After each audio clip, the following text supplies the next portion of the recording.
अस्सलाम वालेकुम। यासीन आपके साथ हाजिर है इस मॉर्निंग ब्रीफिंग में। आज इस हफ्ते का तीसरा वर्किंग डे है, वेडनेसडे है और 8 जुलाई आज तारीख है। अच्छा, डेली बेसिस पे आपसे मुलाकात तो हो ही रही है कि पूरी दुनिया की स्टॉक मार्केट बशमूल पाकिस्तान स्टॉक एक्सचेंज किन हालात व वाक़यात में चल रही हैं और मार्केट में क्या सूरत हाल बरपा है, ये बातें रोज़ाना की बुनियाद पर आपसे होती रहती हैं। और ख़ास तौर पे जो इंटरनेशनल स्टॉक मार्केट है, अमेरिका की स्टॉक मार्केट है या उनके जो स्क्रिप्ट्स हैं उसके बारे में जो आपसे एक कुछ चीज़ें शेयर की जाती हैं, उसमें हम यही देख रहे हैं कि अमेरिका की जो बाउंसेस हैं, जो स्टॉक मार्केट हैं, वो ख़ास तौर पे नैस्डैक जो है वो अपनी तारीख की नई बुलंदियों को रोज़ाना की बुनियादों पर छूता चला जा रहा है।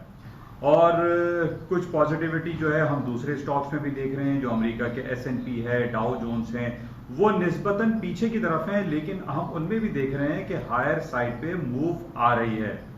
अच्छा, न सिर्फ अमेरिका की स्टॉक मार्केटें में इजाफा हो रहा है, बल्कि हम ये देख रहे हैं कि जो दुनिया की खासतौर पे जो एशियन कंट्रीज हैं, जिसमें हांगकांग है, वियतनाम आज बड़ा नाम आ रहा है, वियतनाम की मार्केटों में पॉजिटिविटी आई है। चाइना की मार्केटें जो है वो 2 से 3% प्लस हैं।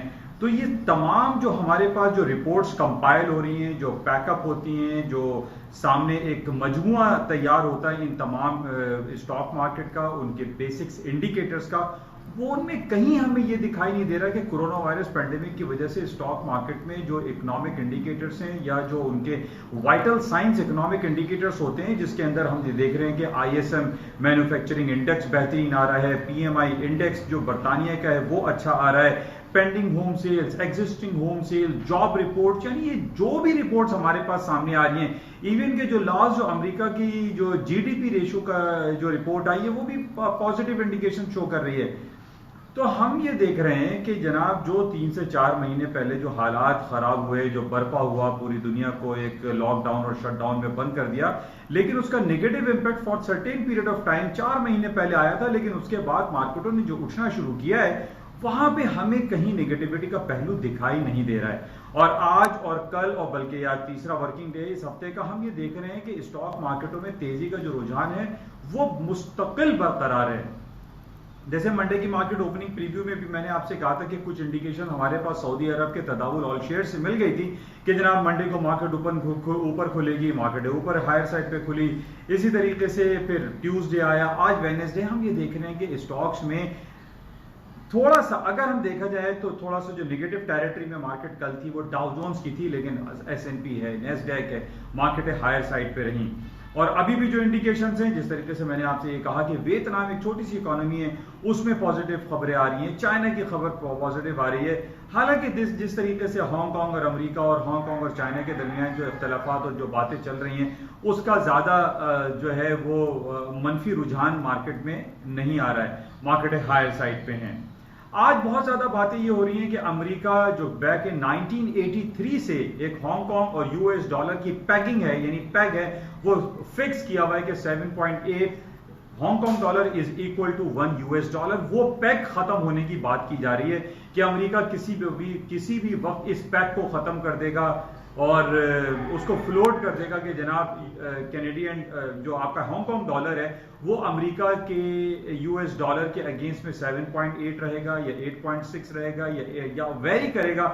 ये बड़ी इंपॉर्टेंट खबर हो सकती है फाइनेंशियल मार्केट के लिए, खासतौर पे करेंसी मार्केट के लिए, कि अगर अमेरिका ने इस पैक को खत्म किया तो एक करेंसी मार्केट में एक खासी मूव आ सकती है। लेकिन ये भी हमारे पास सिर्फ खबर है कि ये हो सकता है, अभी हुआ कुछ नहीं है, लेकिन ये खबरें मार्केट में चल रही हैं कि हांगकांग और अमेरिका अपने आपस के जो पैगिंग फिक्स है बैक इन 1983, तकरीबन 40 साल इसको हो चुके हैं, उस पैग को खत्म कर दिया जाएगा। लेकिन जो तज्जिया लोग कर रहे हैं, जो एनालिस्ट बैठे हैं, वो ये कह रहे हैं कि इस पैगिंग अगर अमेरिका हांगकांग पैग खत्म करता है, इसमें नुकसान हांगकांग का नहीं, बल्कि इसमें चाइना का कोई नुकसान नहीं होगा, बल्कि इसमें हांगकांग का नुकसान होगा। तो बहरहाल इस चीज को देखना पड़ेगा कि क्या आया अमेरिका हांगकांग US डॉलर की पैगिंग को खत्म करता है या नहीं। ये बड़ी इंपॉर्टेंट है, लेकिन इसको हमें वॉच में रखना पड़ेगा।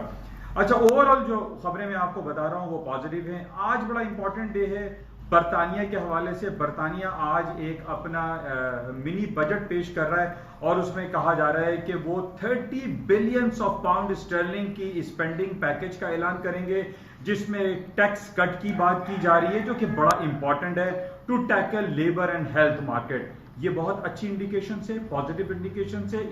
इसके बजट आने के बाद फिर हम वही देखेंगे जिस तरीके से पिछले 3-4 महीने पहले अमेरिका और दूसरे यूरोपियन कंट्रीज ने billions and trillions of economic packages का ऐलान किया था। आज हम ये देख रहे हैं कि बरतानिया ये पैकेज ऐलान करने के लिए जा रहा है आज अपने मिनी बजट में।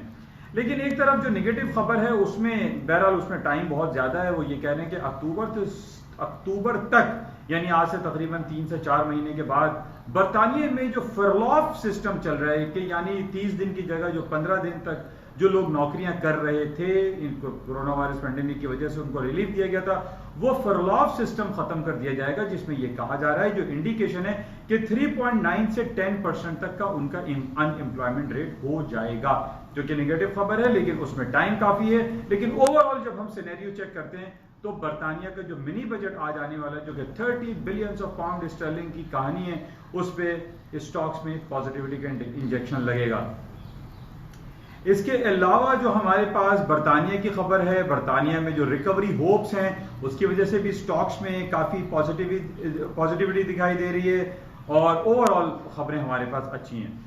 अच्छा, इसके साथ ही आज हमारे पास ऑयल इन्वेंट्री की रिपोर्ट आएगी। जो रात एपीआई की रिपोर्ट आई थी बहुत ज्यादा वो प्लस में आई है, यानी इन्वेंट्रीज प्लस में आ गई है। 2.002 मिलियन बैरल का इजाफा हो गया इन्वेंट्री में, जिसके बेसिस पे हम ये कह सकते हैं कि तेल की कीमतें नीचे की तरफ आ सकती हैं। लेकिन अभी तक जैसे मैंने आपसे पहले भी ये कहा था कि कहां 70 और 80 डॉलर आज से साल भर पहले मार्केट चलती है, उस कंपैरिजन में अगर हम देखें तो अभी मार्केट 50% डाउन खड़ी हुई है।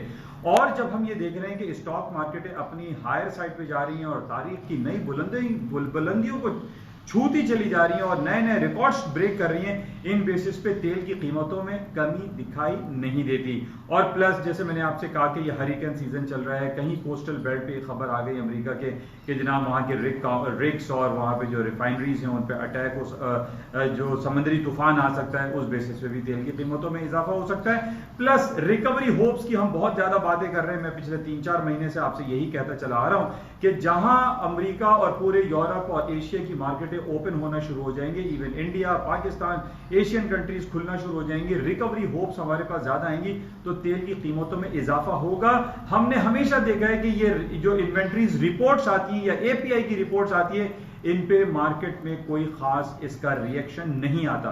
तो बहरहाल इस जैसे मैंने आपसे पहले भी कहा था कि ये जितनी भी रिपोर्टें होती हैं इनको हमें चेक में रखना चाहिए कि ये रिपोर्ट है और ये रिपोर्ट आने वाली है, लेकिन इन रिपोर्ट्स को प्रैक्टिकली अप्लाई नहीं करना चाहिए हमें अपनी ट्रेडिंग्स पे।